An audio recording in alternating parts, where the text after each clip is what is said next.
మధు అక్కడ ఏర్పాట్లకు సంబంధించి చూపించే ప్రయత్నం చేయండి. ఎటువంటి ఏర్పాట్లు ఉన్నాయి, ఎటువంటి సిబ్బంది అక్కడికి చేరుకున్నారు, అటు పార్టీలకు సంబంధించి ఓటింగ్ అంటే అక్కడ లెక్కింపు కేంద్రం దగ్గరకు వచ్చినటువంటి ఏజెంట్ల హడావిడి ఎలా నెలకొంది, ఒకసారి ఆ విజువల్ చూపించండి.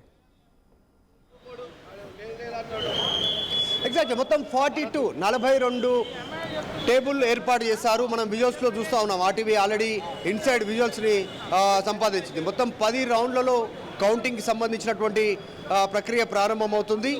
ఎప్పటికప్పుడు ఈసీ వెబ్సైట్లో అప్లోడ్ చేస్తుంది. పోలీసు బందోబస్తు ఉంది. 250 మందికి పైగా పోలీసులు ఉన్నారు. 15 ప్లాటూన్ల సిబ్బంది ఉన్నారు. 144 సెక్షన్ ఉంది.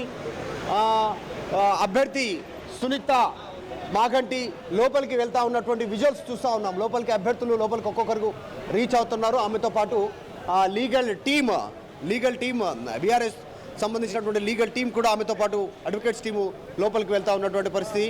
ఇండిపెండెంట్ అభ్యర్థులు వీళ్ళంతా కూడా లోపలికి వెళ్తూ ఉన్నటువంటి. సో కాంగ్రెసా, బీఆర్ఎస్ఆ, బీజేపీయా, ఇండిపెండెంట్ల నోటానా ఎవరిది పై చేయి ఉంటుంది అనేటువంటిది కూడా కాస్త చర్చ అయితే కొనసాగుతుంది. భారీగా డబ్బు ప్రభావం మనం చూసాం. ఓట్లను కొనుగోలు చేసే ప్రయత్నం చేశాయి పార్టీలు. సో పోటాపోటీ పడ్డాయి. దాంట్లో ప్రజలు ఎవరి వైపు ఉన్నారనేటువంటి కొద్దిసేపట్లో తేలిపోయే సిచ్యువేషన్ కనిపిస్తూ ఉంది. మనోజ్.